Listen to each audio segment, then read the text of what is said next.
Ito ang DWDD 1134 kHz AM.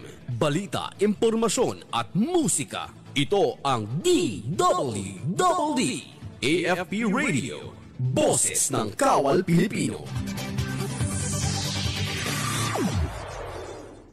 Kayo ay nakatutok sa DWDD AFP Radio. Kami po ay kasapi ng KBP, kapisanan ng mga broadcaster ng Pilipinas. The West Philippine Sea is a sanctuary of life, an irreplaceable part of our natural heritage, and a testament to the richness of our seas. Here, within the Coral Triangle, lies one of the world's most biodiverse ecosystems. Over 500 coral species thrive here, creating habitats for countless fish and marine creatures. These reefs not only support diverse life, but also protect our coastlines and sustain our people.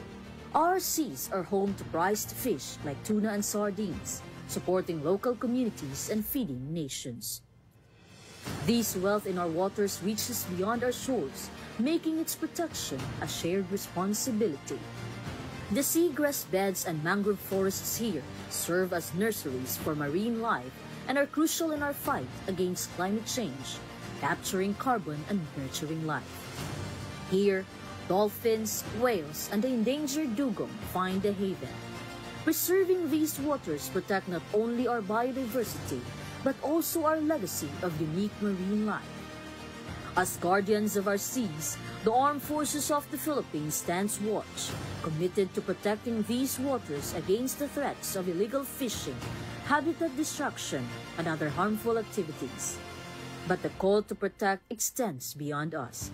It's a responsibility we all share. The West Philippine Sea is not just a place. It's a part of who we are, a source of life and future for all. Together, let's ensure its protection for the generations to come.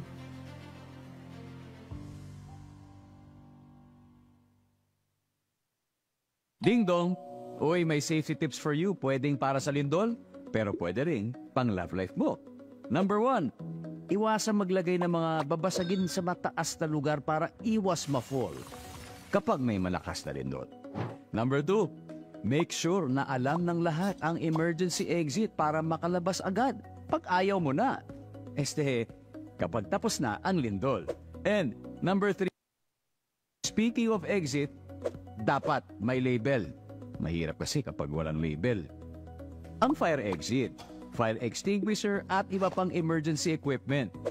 Simple tips para ligtas ang puso at sarili sa panahon ng sakuna. #panatag ang may alam. Maging panatag Pilipinas. Mga katropa, para lagi kang updated sa inyong sandatahang lakas ng Pilipinas, siguraduhin naka-like at follow ka sa AFP Radio DWDD Facebook page at nakatune in sa 1134 kHz AFP DWDD. Panoorin ang weekly documentary program ng AFP Radio na Ang Inyong Kawal, Sabado alas 8 ng gabi. Simulcast po ito sa Inyong Kawal Facebook at YouTube channel. And keep up the good work sa team. Ang Media and Civil Affairs Group, CRS-AFP, maraming salamat po sa inyo.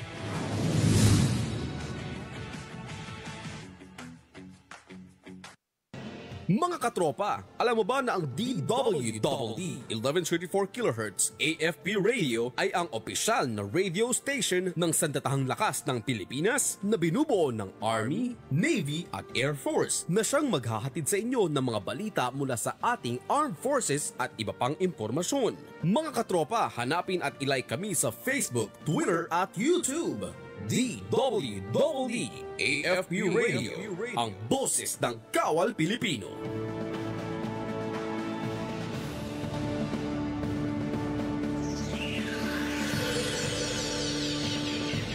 At isang mapagpalang araw po Luzon, Visayas at Mindanao at sa lahat ng ating mga katropa. Ngayon po ay araw ng Martes, 5 sa buwan ng Agosto, taong kasalukuyan. Tayo po muli ay magkakasama-sama sa ating programang Pulis at Komunidad dito sa DWDD AFP Radio, ang boses ng Kawal Pilipino. Ako po ang inyong tagapag-ugnay ngayong hapon na ito, si Police Senior Master Sergeant Jurico Habonete. At ako naman si Police Lieutenant Colonel Luis E. Gisik mula sa Community Affairs and Development Division ng PICAG. At ito po ang programang Pulis at Komunidad. At sa ngalan po ng pamunuan ng Philippine National Police sa pangunguna ni Chief PNP Police General Nicolas Torre III at sa pamuno ni Pangulong Ferdinand Bongbong Marcos Jr., kami ay maglilingkod sa bawat Pilipino at magbibigay ng tamang impormasyon dahil dito sa Bagong Pilipinas, ang gusto ng pulis, ligtas ka. At para sa mga nais dumulog sa inyong pambansang pulisya na mga reklamo at sumbong, bukas ang aming tanggapan upang kayo ay matulungan. Maaari kayong tumawag sa 911 o mag-text sa isumbong hotline na naka-flash sa inyong mga screen.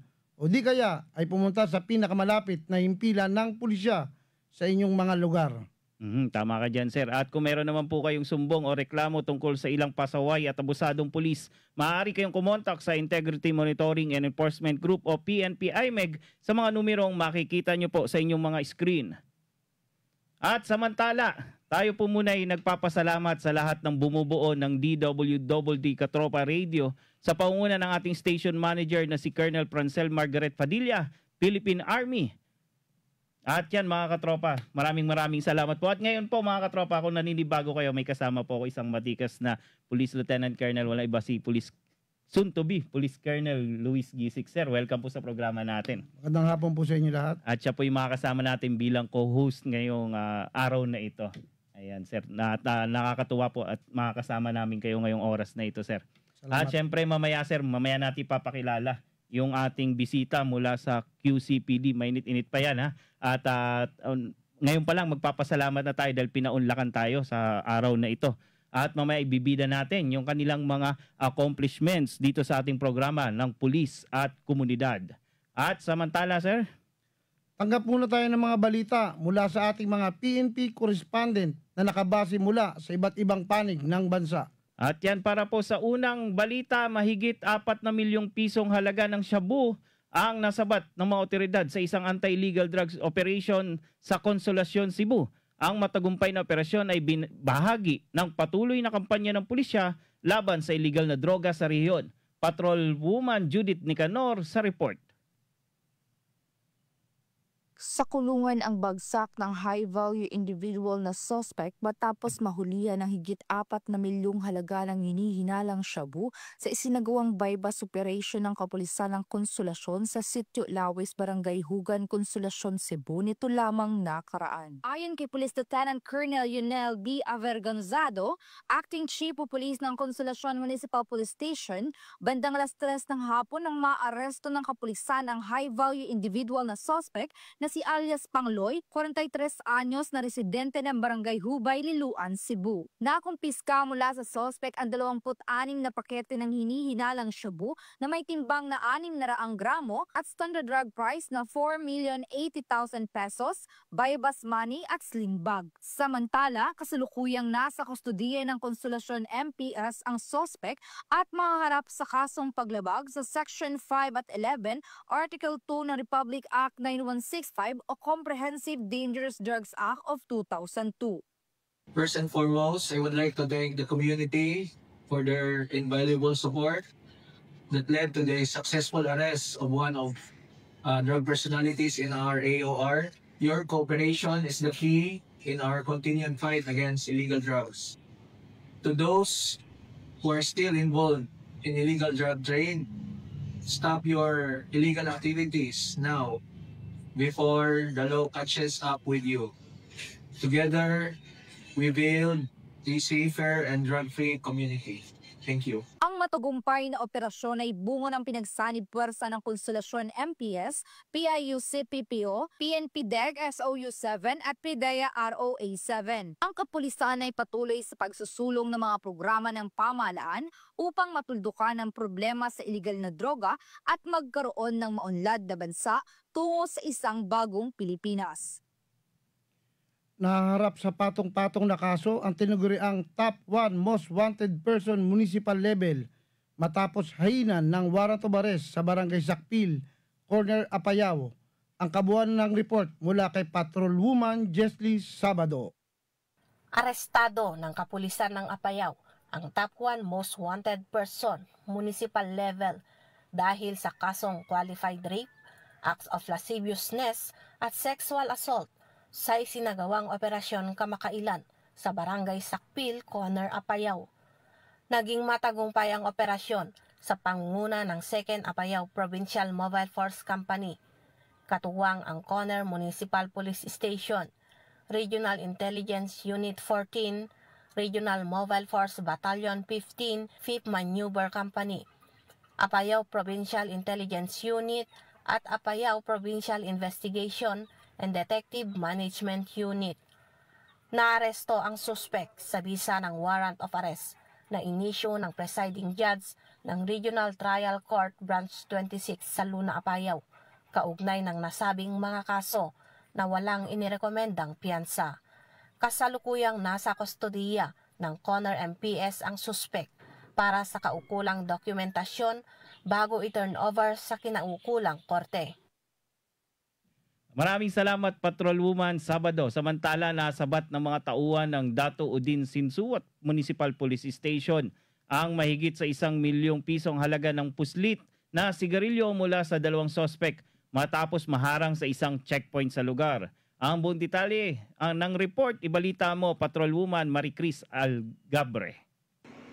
Nasabat ng mga operatiba ng Dato Udin Sinsuat Municipal Police Station ang 1.3 milyong piso halaga ng puslit na sigarilyo habang arestado naman ang 2 individual sa sinagawang checkpoint operation sa bahagi ng poblasyon Dalikan, Dato Udin Sinsuat, Maguindanao del Norte nito lamang ika-31 ng Hulyo taong kasalukuyan. Ayon kay Police Lieutenant Colonel Ismail Madin, hepe ng Dato Udin Sinsuat Municipal Police Station, 2 sospek ang sakay ng minivan na naharang sa checkpoint. Kinilala ang mga ito sa mga alias na Rods, 38 anyos mula Zamboanga City at alias Rico, 29 anyos mula Santa Cruz, Davao del Sur. Nasamsam mula sa mga sospek ang kabuuang 35 master cases ng Canol Menthol at Green Hill Brand Menthol at 87 reams ng Green Hill Brand Menthol na pinaniniwala ang mga puslit na sigarilyo na nagkakahalagang 1,345,690 pesos. Ang mga nakumpiskang kontrabando ay isusumiti sa Bureau of Customs para sa kaukulang disposisyon habang inihahanda na ang mga kasong isasampa laban sa mga sospek. Patuloy ang pinaigting na kampanya ng Dato Udin Sinsuat PNP laban sa smuggling at iba pang illegal na aktibidad upang matiyak ang kapayapaan at kaayusan sa lalawigan. Nakumpiska ang mga baril at bala ng walang kaukulang dokumento mula sa isang sospek sa isinagawang bypass operation sa Lanao del Sur. Ang buong detalye ng balita mula kay Police Corporal Marcelino Termenes.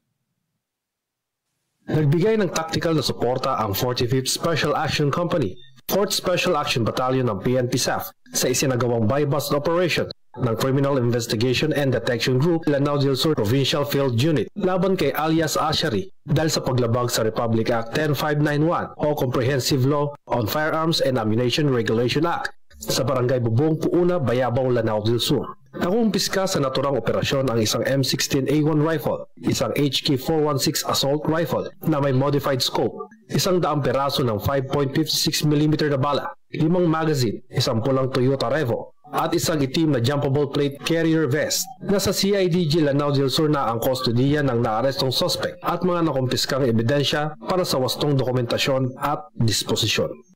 At maraming salamat po sa lahat ng ating PNN correspondents mula Luzon, Visayas at Mindanao. Sir, batiin muna natin itong mga naka-online sa atin, sir.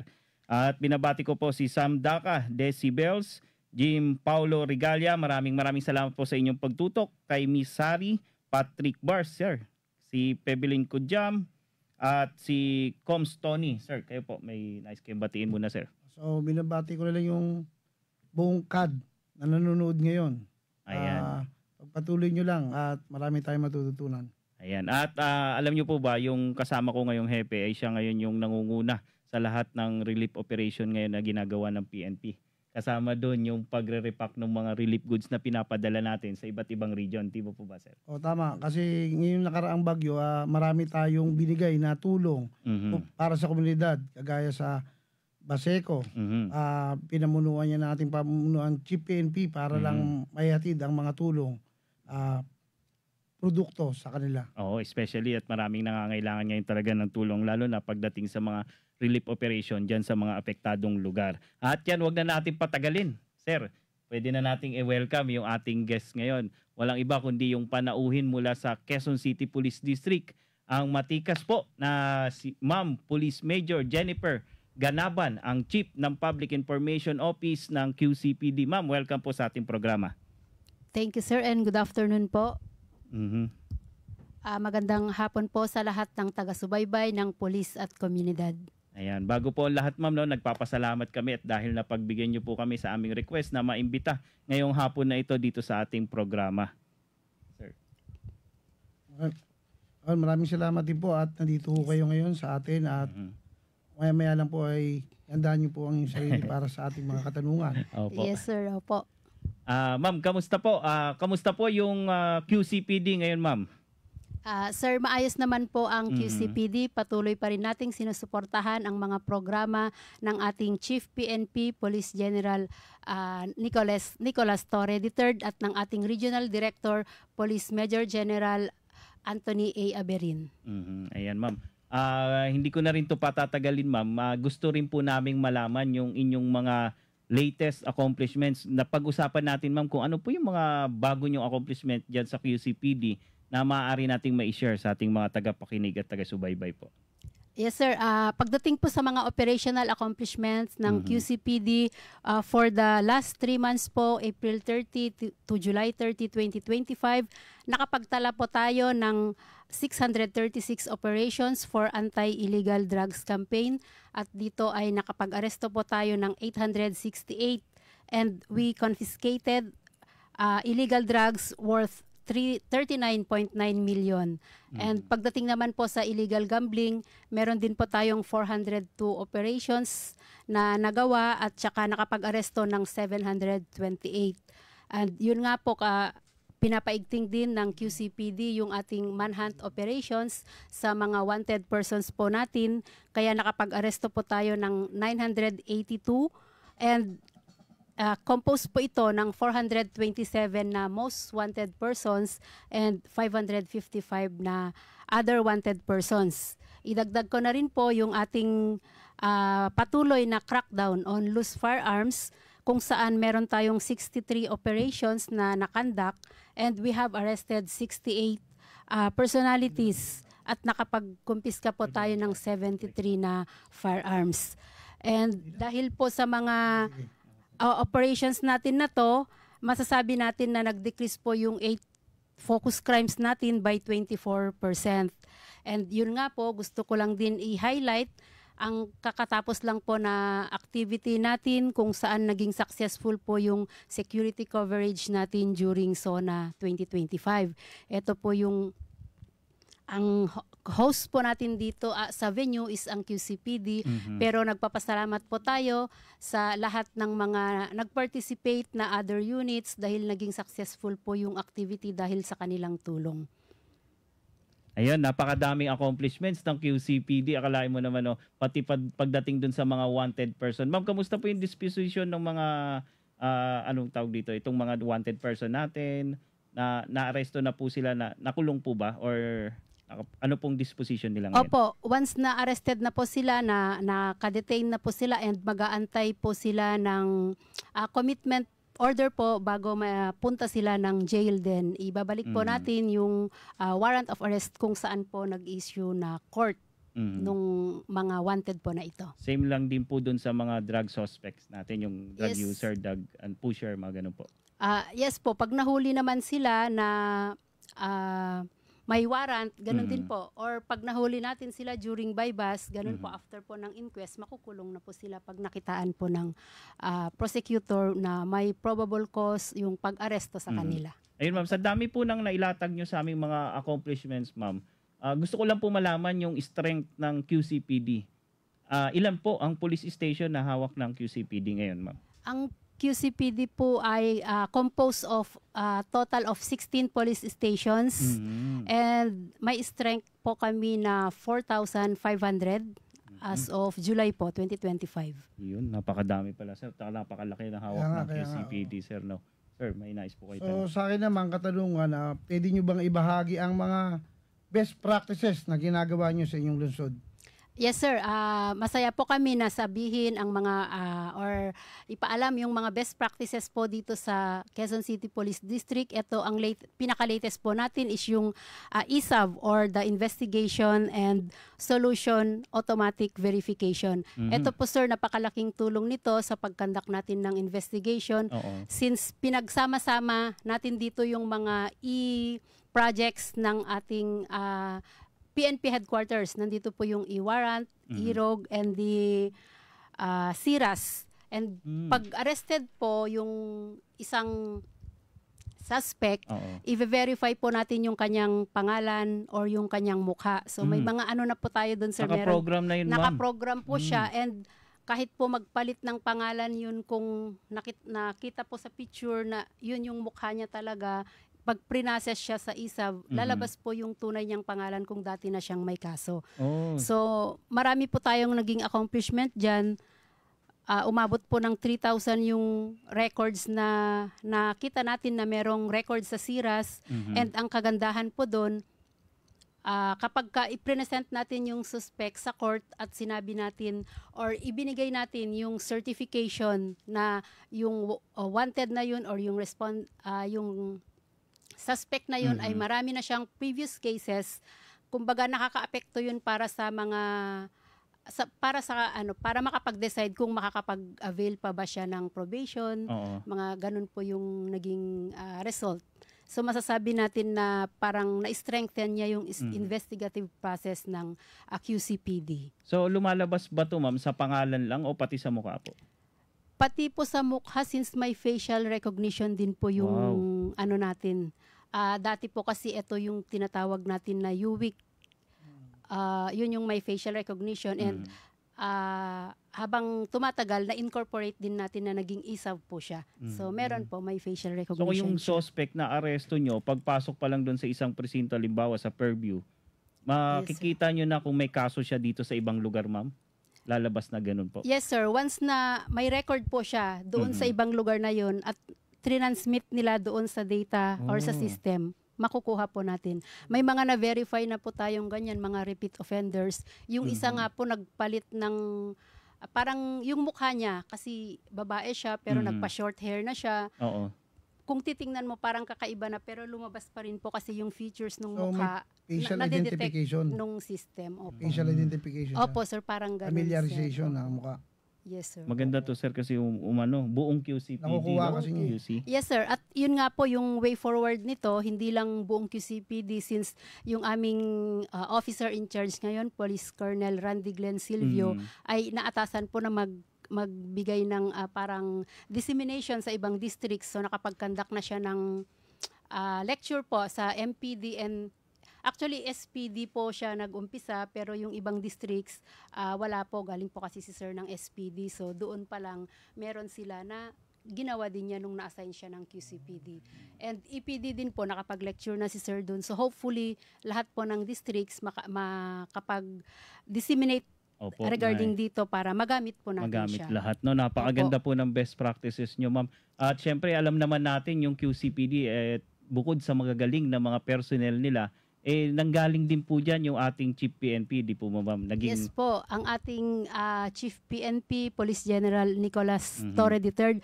Mamaya ko sana babanggitin, pero since nabanggit nyo na, sige sir, po, ay ibigay ko na rin po yung accomplishment namin sa 5-minute response program ng ating Chief PNP. Pero na kung saan puputulin muna natin yan para mamaya malaman po ng mga tao kung gaano talaga kahalaga yung 5-minute response ng PNP. Kasi bukod po doon sa nasabi natin kanina na dating district director po ang ating Chief PNP doon, nagsimula po doon yung 3-minute response po ng PNP sa QCPD. So sa ating mga kababayan, standby lamang po kayo dyan at mamaya po ipapakita namin kung gaano kahalaga yung 5 minutes response na sinasabi, yung programa ng Philippine National Police. Yan lamang po ay sa pagbabalik po ng ating programang Pulis at Komunidad. Ito ang DWDD 1134 kHz AM. Balita, impormasyon at musika. Ito ang DWDD AFP Radio. Boses ng Kawal Pilipino. Kayo ay nakatutok sa DWDD AFP Radio. Kami po ay kasapi ng KBP, kapisanan ng mga broadcaster ng Pilipinas. Tagapagtanggol ng kapuluan.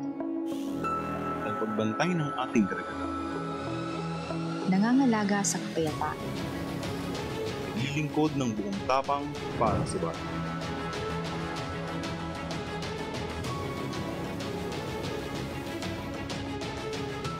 Namumuno ng may dangal at katwiran. Para sa masagaan.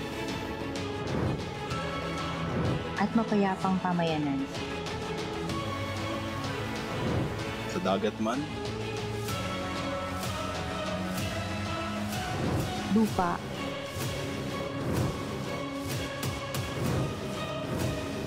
o himpapawid. kami ay laging handang tumulong at tumaman. Kami ang Naval Forces Southern Luzon, ang iyong hukbong dagat sa Timog Katagalugan. Alamin ang mga mainit na balita mula sa ating Armed Forces. Tumutok sa 1134 kHz AM sa inyong mga radyo at manood online. I-like at i-share ang AFP Radio DWDD Facebook page. Ito ang DWDD Armed Forces Radio, ang boses ng Kawal Pilipino.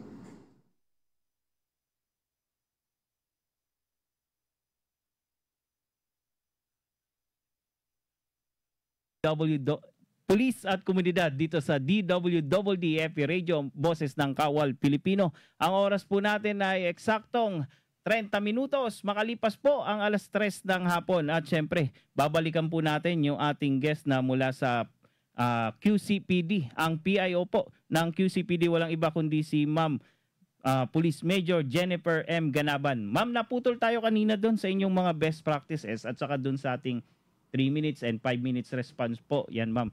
Ngayon po, ma'am, pag-usapan po natin yung iba pa yung best practices na ibabahagi ngayon sa ating programa. Yes, sir. Meron din po kami nitong Special Investigation Team or tinatawag naming SIT. Ito po yung kinocompose ng ating mga station commanders pagka nagkaroon po ng incident. So pagka sa level lang po nila, sila lang ang nagkakandak ng conference.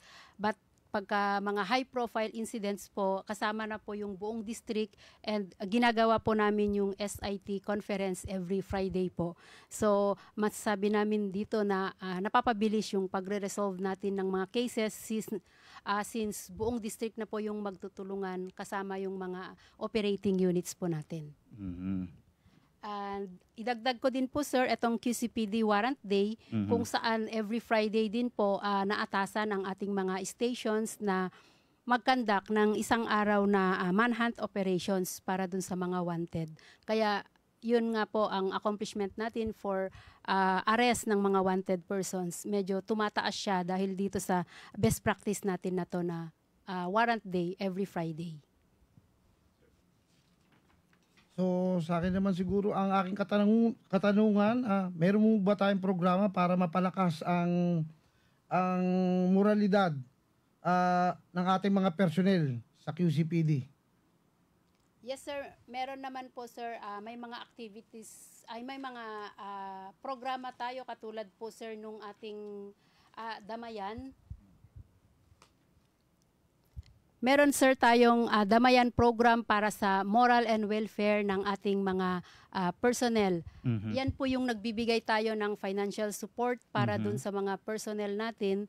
And during sa mga KIA po or WIA, and kasama na rin po dyan yung ating mga personnel na nagre-retire. So parang sa salamat kapatid, may mga financial parang monetary na binibigay sa kanila galing po dito sa Damayan na to. So, ginagawa natin yung Damayan, ibig sabihin po nito, sir, meron kaming monthly na parang contribution and kung sino po yung personnel na nangangailangan, ayun, nabibigyan po siya. Ayan, maganda yung ginagawa nyo, ma'am, no, napapangalagaan nyo po yung moral and welfare ng mga tao. Saka, tawag doon, mas lalong nabuboost sila, ma'am, na magtrabaho ng maigi dahil alam nila na inaalagaan sila ng mga superior at nung kanilang division, ma'am. Diba? Opo, may support ang command group, kumbaga, kaya medyo inspired, kumbaga, ang mga personnel natin dahil alam nilang hindi sila nag-iisa pag sa oras ng kagipitan. Ma'am, may mga programa pa po kayo o programa po kayo na mga polisiyan, ma'am, na pinasimulan po ng QCPD? Yes po. Ang programa po natin na to, na dati na po ang nagsimula at saka ipinagpapatuloy natin ngayon, ito yung 3-minute response time natin na kagaya nga ng nabanggit kanina na pinasimulan po ito ng ating Chief PNP. So during that time na ang District Director po ng QCPD ay si Police General Nicolas Torre III, na-implement na po niya itong 3-minute response time na ito. So kapag ka po binansagan po namin ito as quick response, quick solution. So pagtatawag po ang mga Q-citizens kapag may emergency, meron po tayong QC Helpline 122 and sa loob lang po ng 3 minuto, nakakapag-responde po yung ating kapulisan. So, malinaw pa yung pagkakasabi. Alam naman din natin na ang Police Community Relations activity ay napakahalaga. Nag-uugnay yan sa ating komunidad. Meron ba tayo mga programa, good deeds na ginagawa ng ating mga personnel? Yes sir, may mga good deeds po tayong nagawa sir at ang recent po dito sir is yung pulis na kumadrona pa. Ito sir yung isang pagkakataon na merong isang ginang na bigla pong napaanak doon sa kalsada. Nagkataon po na may mga personnel po tayo na nagpa-patrolling, kaya kaagad-agad po nilang narespondehan at naisugod sa ospital itong ginang at malusog po niyang naipanganak isang malusog na baby. Wow, galing. Saan po ito nangyari, ma'am? Opo, sa Laloma po, Laloma Police Station. Sakop po ng Laloma, nangyari ito sa Balintawak. Biruin mo, napakaganda talaga sir pag maraming pulis na nakikita talaga at yung alam nila, ramdam nila na nandun lang yung PNP sa paligid, di ba sir? Madaling makaka-action. Opo. Ma'am, anong pinangalan dun sa bata? Baka ayun pangalan sir, nung rumisponde. Ayun sir, ang aalamin po natin kasi parang normal delivery kasi yung bata kaya nakalabas din po siya kaagad ng ospital. Opo, nakauwi na siya ng alamin natin kung pinangalan din dun kay sir na rumisponde. Opo. Diba? At least nakakatuwa yun kasi paglaki ng bata, alam niyan, pulis yung tumulong. Pulis yung nagpaanak sa kanya. Diba? Opo. Ma'am, ito, may isang tanong lang po. Bakit mahalaga po yung pakikitungo ng mga pulis ng mga taga-QC? Yes sir, napakahalaga po na maayos ang pakikitungo ng mga pulis sa mga taga-QC dahil ito yung pundasyon ng tiwala ng mga tao para maging matatag ang samahan ng pulisya at komunidad. So, kailangan maging maayos kasi napakalaking tulong ang binibigay sa atin ng ating mga mamamayan. Magiging bukas sila sa pagtulong sa atin at ito yung nagiging susi para maging successful ang ating mga operations. Wow. Yun. At syempre ma'am, sir, bukod doon, nais po rin nating alamin kung ano po yung mga programa naman natin para sa mga kabataan at kababaihan ng inyong lungsod. Yes sir, may mga programa pa tayo, naka-align po ito sa LGU programs. Meron dyan yung gender equality, inclusivity at empowerment. Kung saan binibigyang boses doon yung mga kabataan, kababaihan, and kasama na rin po dyan yung prevention and protection programs kung saan gumagawa po tayo ng mga information dissemination, pumupunta po tayo sa mga schools, sa mga matataong lugar, sa palengke. Nagbibigay din po tayo ng mga IEC materials kung saan nakalagay po doon yung mga tips, paano makaiwas sa krimen, mga ganun po ang ginagawa natin. So yun yung iniikot nyo yung mga eskwelahan, ma'am, para magkaroon po tayo ng information, anong tawag doon? Information drive or ang tawag din po natin doon is Oplan Bandilyo, yung gumagamit po ng microphone or megaphone yung ating mga kapulisan para sabihin or i-inform sila ng mga safety tips na maaari nilang kailanganin. Best practice din po yun, ma'am, no? Kasi Oplan Bandilyo parang ang pagkakaunawa ko, may malakas kayong mikropono. Tama po ba? Opo, habang dumadaan yung mobile sa isang area Yun. or patrolling po sila, Mhm. ayun po, may microphone po or megaphone na Mhm. nag-a-announce na yung mga safety tips po natin. Yun. At saka, syempre, deterrent din po yan, lalo na doon sa mga gagawa ng krimen. Di ba, ma'am? Alam nila na may pulis sa paligid. Yes sir, napakahalaga po nun. Yung police visibility natin, kailangan kasi talaga natin ay mga pulis sa kalsada since yun yung lalo sa mga may matataong lugar. Yun. May maaasahan sila or malalapitan sa oras mismo na mangailangan sila ng tulong. Nabanggit nyo po, ma'am, yung mga matataong lugar kasi alam naman natin na ang QC ay pinakamatao rin at syempre, hindi natin mapagkakailan na isa rin sa pinakamaunlad na syudad po dito sa bansa. Ma'am, doon po sa QC, ano po yung tinututukan nyo o yung mas focus nyo po pagdating sa seguridad sa Quezon City? Yes sir, yun nga nabanggit ko kanina, ang nabanggit niyo na rin po, ang QC is matao siya since malaking lungsod siya. So tinututukan natin, ano po yung focus natin ay nandyan sa kaligtasan ng mga tao na nasa kalsada. Since marami po yung araw-araw na nagbibiyahe, marami tayong police na nakadeploy for police visibility, yun nga sa mga terminals, MRT and LRT, meron po tayo niyan sa QC. Kaya nandun po yung mga personnel natin. May mga checkpoints din po tayo sa mga areas at ayun, mga oplansita. Ayun sir ang tinututukan natin. Para ma-prevent po natin yung crimes kasi sabi nga natin, prevention is better than cure. Opo. Kumustahin ko lang po, ma'am, yung relationship ng LGU at saka ng PNP dyan po sa inyo.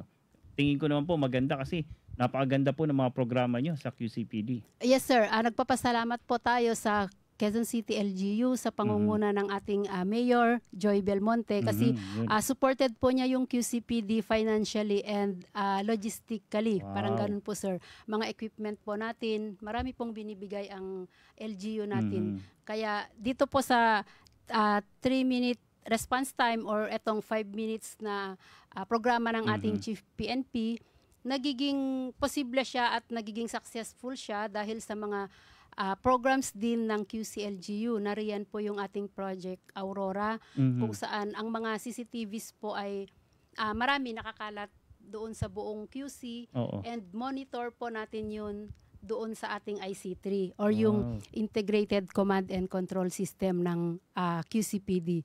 Kaya mabilis po nating nakikita yung real time na nangyayari since nakakonect po sa atin lahat ng CCTV nila. Ayun, ma'am. Speaking of connected siya, ma'am, doon sa nabanggit nyo kanina na best practice na nakikita yung mukha, nalalaman kung anong kaso, ganun din po yan, ma'am, sa nakakalat na CCTV camera sa buong QC. Ganun po, nagkakaroon din po siya ng information. Yes sir, na-review din natin kung na-pasyal na po kayo sa IC3 at makikita nyo po doon na nakalagay doon yung mga areas kung saan may CCTV and labas lang po natin sa screen kung anong area yung gusto nating makita, kung nasaan yung ating police, lalong-lalo na po kung may suot siyang body-worn camera, makikita na po natin siya doon mismo sa IC3. So, hindi pala ako pwede pakalat-kalat sa QC, sir. Opo, nakikita po siya. Kung pumunta po kayo sa mga malls sa Quezon City, ligtas po kayo kasi kitang-kita po kayo sa camera or sa CCTV. Ayan. So, napaka-high-tech po ng Quezon City Police District ngayon, ma'am, no? Speaking of high-tech naman, ma'am, paano naman po yung mga programa nyo kaugnay po sa cybercrime or online scamming? Meron po kayong mga ganun, ma'am? Yes sir, active naman po yung ating cybercrime na naka-assign sa QC. Kahit gabi po meron silang mga duty doon at usually may mga hindi maiwasan na may marami pong cases ng online scamming. Parang online scam po and okay naman po sir kasi may mga gamit po sila para ma-detect natin kung kanino nang galing yung isang social media post. Maayos naman po sir. Ayan, no, maraming salamat, ma'am. Batiin ko lang muna tong ating mga nanonood, si Son Seguridad. Ayan, proud to be QCPD. Wow. Kay ito PRBU ng Palawan, watching from PRBU 4B. Kay Harvey Sabordo, Quiabo, Baron. Shoutout po sa inyo kay Mark Ney Avenue, Nenyo Hey. At Jazz Utida. Sir, may nice po kayong batiin muna, sir. So, patiin ko muna ating command group na nanonood ngayon. At ang ating dati ko mga naging tao sa Maynila na nanonood din ngayon. Shoutout sa inyo. At sa lahat ng mga pulis na naka-duty dyan sa labas, alam naman natin na ginagampanan talaga nila yung tungkulin nila bilang isang pulis. At syempre sa lahat ng ating mga guests mula sa QCPD. Ma'am, meron po ba kayong nakalimutan mga programa na nais pang idagdag? Okay na po, sir.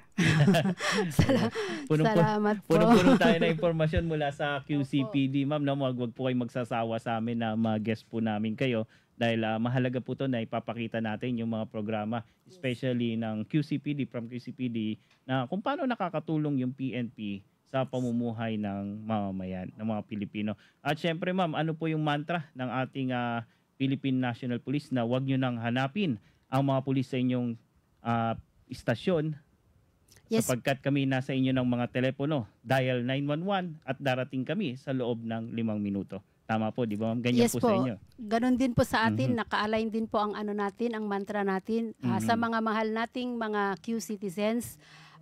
Wag nyo na po kaming hanapin sa aming mga presinto dahil na kami ay nasa inyo ng mga telepono. Dial emergency hotline 911 or QC helpline 122 at darating kami sa loob ng 5 minuto. Ma'am, yung QC 122 nyo hanggang ngayon active po yan? Yes sir, opo. Ang QC 122 is yun nga po yung 3-minute response natin. Yun. Opo. Tapos, since naumpisahan na natin during time nga po ni Chief PNP, 3 minutes po talaga siya. Pero mag-a-adjust po yung kung 911 po yung gamit since ang po natin ay sa headquarters. Pero connected lang Pero naman connected siya. lang naman po siya, mas sir. Mas madali at mas maganda yung matutugunan ng maayos yung pangangailangan ng ating mamamayan. Opo. Ma'am, napakabilis ng oras, no? At gusto ko na lang pong mahingi yung inyong mensahe sa mga personnel diyan sa QCPD. At syempre, sundan na rin po natin yung mensahe ng mga taga-QC. Yes sir, sa ating mga personnel ng Quezon City Police District, isang mataas na pagpupugay at pasasalamat para sa inyong walang sawang serbisyo para sa Quezon City.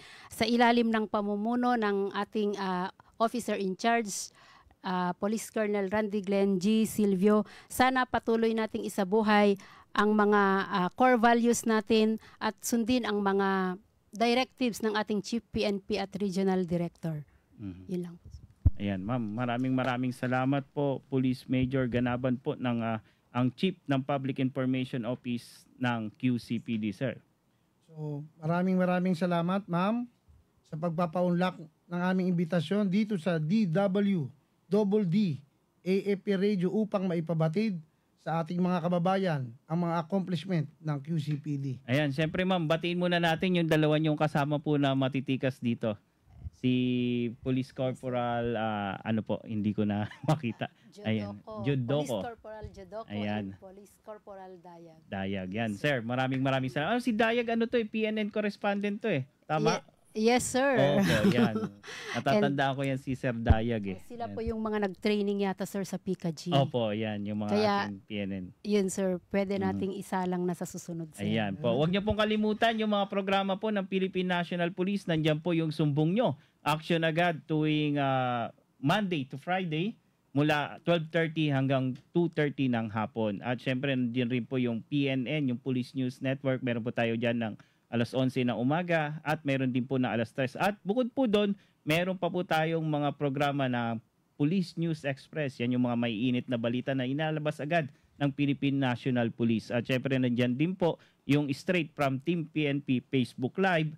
Kasama na rin po ang Police at Your Service tuwing Sabado po yan, 7 to 8 p.m. At napapanood po sa UNTV stations. Sir, may nais ka po bang idagdag, sir? Subaybayan ito, yung programa natin na to, upang lagi silang updated sa mga nangyayari sa ating kapulisan. Yung sir, yung mga activities nyo, sir, sa susunod na araw? So, yun nga, meron tayong mga activities na magkakaroon tayo ng mga relief operations. So, maaring sa Region 1 o sa Region 3. So, subaybayan nyo lang kung programa na to at upang malaman natin ang buong detalye. Ayan. At maraming salamat po sa lahat ng ating nanood ngayong hapong ito. Ako po si Police Senior Master Sergeant Jurico Habonete. At ako naman po si Police Lieutenant Colonel Luis Igisik, At ito po ang Pulis at Komunidad dito sa DWDD Katropa Radio. Yan. Ito ang DWDD 1134 kHz AM. Balita, impormasyon at musika. Ito ang DWDD AFP Radio. Boses ng Kawal Pilipino. Kayo ay nakatutok sa DWDD AFP Radio. Kami po ay kasapi ng KBP, Kapisanan ng mga Broadcaster ng Pilipinas.